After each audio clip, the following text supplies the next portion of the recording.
बच्चा बच्चा भी ये जान चुका है कि एक तवील अरसे से मुल्क को गैर आईनी तरीके से चलाया जा रहा है, जिसका सबसे बड़ा सबूत ये है कि आज तक किसी भी मुंतखब वज़ीर-ए-आज़म को अपनी मुद्दत पूरी नहीं करने दी गई। सियासी जमातों को मुख्तलिफ तरीकों से कमजोर किया जा रहा है, जबकि अब ये सिलसिला रुकने का नाम ही नहीं ले रहा, जिसका नतीजा हम सबके सामने है कि 75 साल बाद भी मुल्क में सियासी इस्तेहकाम पैदा नहीं हो सका।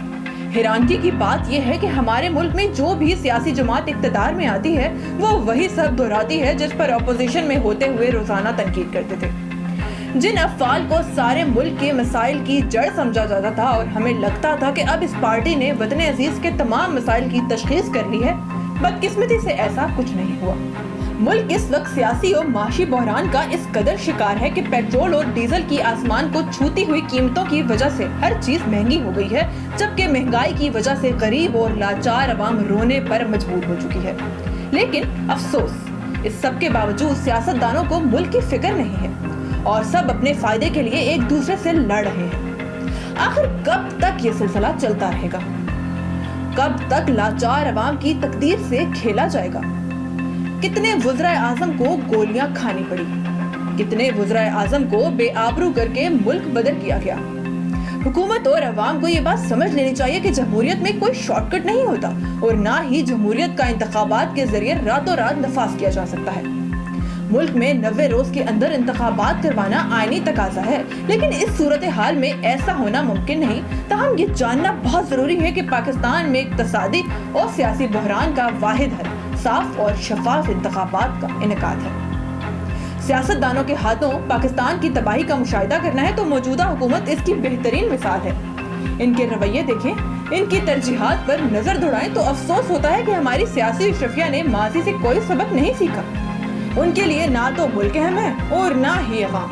ये हकीकत है कि पाकिस्तान के मौजूदा माशी हालात ने हर तबके को मुतासिर करना शुरू कर दिया है और ये तमाम तबकात इन हालात का जिम्मेदार मुल्क के मौजूदा सियासी बहरान को ठहराते हैं। लेकिन क्या सियासतदान भी ये मानते हैं कि इस अफरा तफरी के जिम्मेदार वो खुद हैं या एस्टेब्लिशमेंट खुद को इसका जिम्मेदार ठहराती है?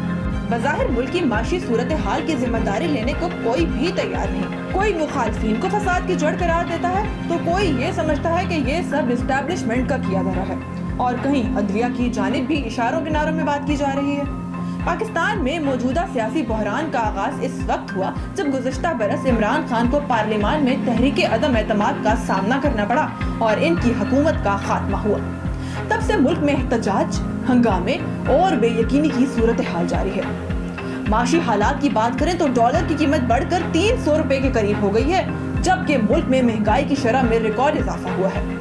मार्च 2023 में महंगाई की शरह 46% तक पहुंच गई है।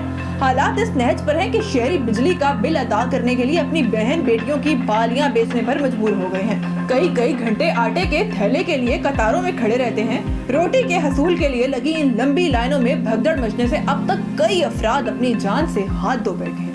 मगर ये सवाल जब सियासतदानों के सामने रखा जाए तो इनके जवाबात में कहीं जिम्मेदारी नजर नहीं आती और इल्जाम एक दूसरे पर लग रहा है। अब भी वक्त है कि सियासतदान आइन के मुताबिक मुआहदा करें, शफाफ इंतखाबात को बरवक्त यकीनी बनाया जाए और इंतखाबात के नताइज को तस्लीम करके आगे बढ़ना चाहिए।